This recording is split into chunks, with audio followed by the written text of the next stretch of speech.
In this latest chapter of My Hero Academia, the final war begins, as we would have Endeavor versus All for One, Shoto versus Dabi, and Uraraka and Deku versus Himiko Toga. With the previous chapter, All Might, Tsukauchi, and Principal Nezu presented their plan for victory to the students of Class 1A. They knew that searching for All for One would be a fruitless effort, yet even then, in accordance to Eraserhead's plan, this was for the best, as it would provide All for One with a false sense of security.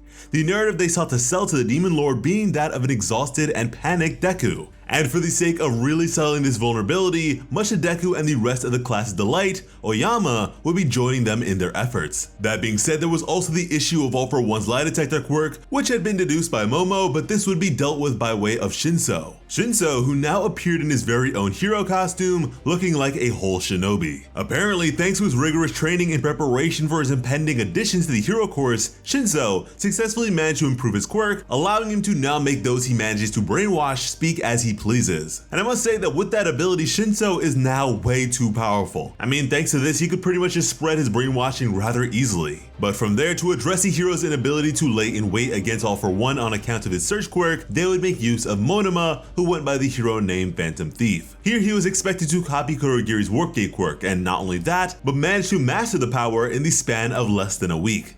An especially difficult task that Eraserhead would apologize for. With how badly he had been injured during the previous war, losing one of his eyes, his erasure quirk was virtually useless. However, Monoma knew all too well that if it wasn't for Eraserhead back then, the heroes would have lost. But he would wonder if he could ever live up to such a role, as all his life he had been told otherwise. But Vlad King would explain to him that with this occasion, everyone was playing their part, such as Shinso brainwashing Oyama and his parents. And so with that, Monoma tried his best, and miraculously, he pulled it off, as all of our heroic forces came flooding out towards the villains for this climactic clash. Shigaraki would be one of the many villains to show up, but his presence in particular was somewhat strange, and even when he called out to Dabi, he'd for the most part be ignored, as Dabi had set his sights on punishing his father Endeavor. However, to counter this fiery assault, it would be Shoto to return the favor with an equal amount of ice. Much to Dabi's enthusiastic delight, mind you, as just then All Might would call to action the cage-like systems of Troy, which would encase all the villains simultaneously, as from there the cages would begin to move towards Monoma's warp gate, giving the heroes the opportunity to split up their enemies. With this latest chapter, we would pick up right from there, as these villains were being pulled and trapped against their will. In the case of Toga, she'd command those around her to break free from this encasement, as she thought of Deku, only growing more impatient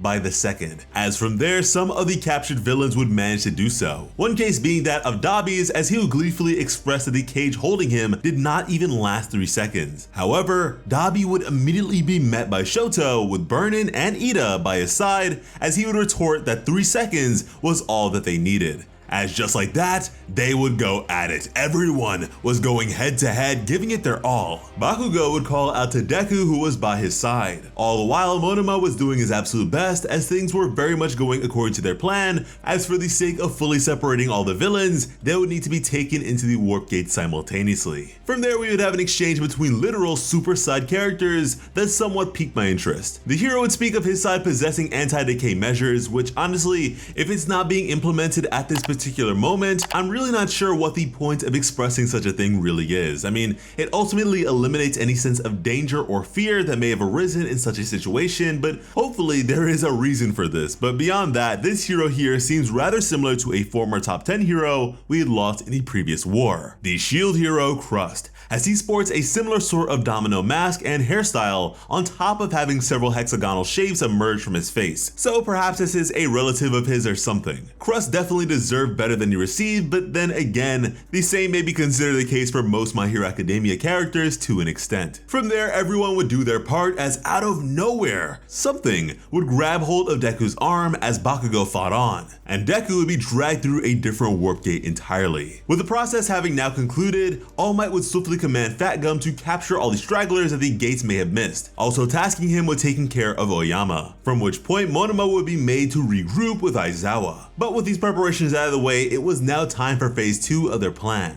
As with the first of many scenes, we would have up against All for One himself the combined forces of Hawks, Tokoyami, Pixie Bob, Tiger, Shishido, Kamui Woods, and Endeavor. Hawks would be the one to make the first move, attacking All For One, but unfortunately the attack was ineffective as he did not have enough power to break through All For One's new mask. And here we can see that although Hawks has enough feathers to fly, he does not have nearly as many feathers as he does at his best. So sadly, we will never see Hawks at the top of his game ever again, which is seriously a bummer as Hawks with all his feathers is the fastest hero in the game and incredibly capable. But when something is poised to be especially capable and or powerful in this series, they tend to be nerfed in some capacity, so this is somewhat par for the course. The location of All For One's relocation would be that of Gunga Mountain. It had been deduced by the heroes that All For One's sledge-based teleportation quirk was an inferior version of Kurogiri's Warp Gate quirk, which possessed a far shorter reach and the user could not warp themselves. They had planned around this quirk of his so much that even the UA barrier had been fortified with it in mind. Now All For One would recognize and commend their resolve and plan, but would allude to the hero's inability to defeat them even in the case of separation. As far as he was concerned, they had only made things more difficult for themselves as they had further divided their already limited number of heroes. He would even be as callous as to target Endeavor's sentimentality, as he would speak of just how cruel their distribution of forces happened to be, questioning if they had left Deku, who he refers to as One For All, to face off against Shigaraki, claiming that to be a bad choice. All For One has absolutely no respect for Deku whatsoever. He essentially considers him to be a pile of dung covering a stack of gold. All For One would then bring up a touchy subject for Endeavor, as his youngest son Shoto had been left to face off against his eldest brother Toya for the sake of cleaning up the mess that their father Endeavor had created.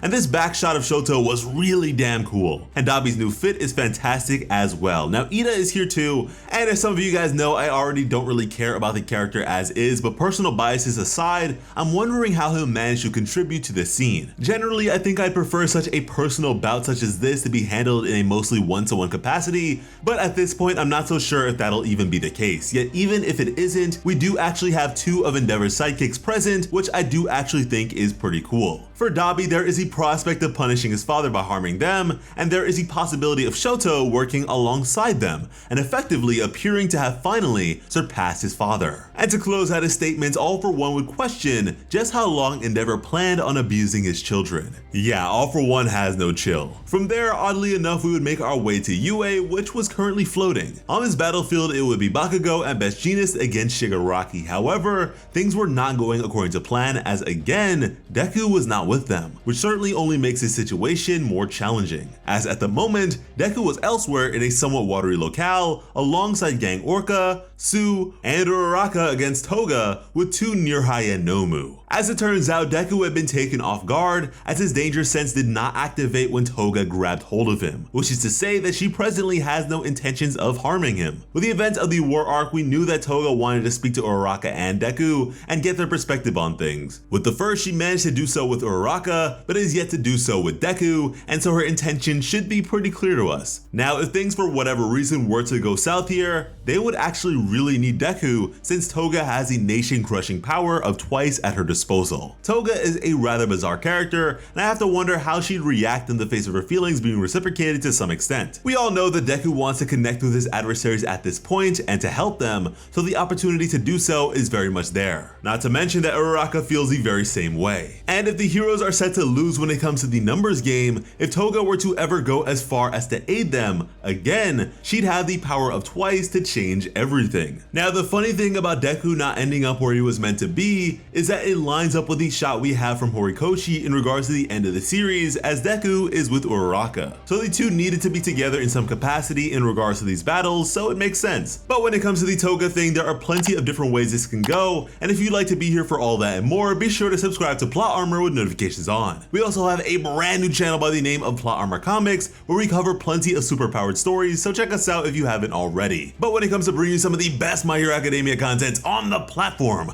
Plot Armor has you covered. As always, I'm Slice of Otaku. Thank you all so much for watching and have an awesome day. I love you.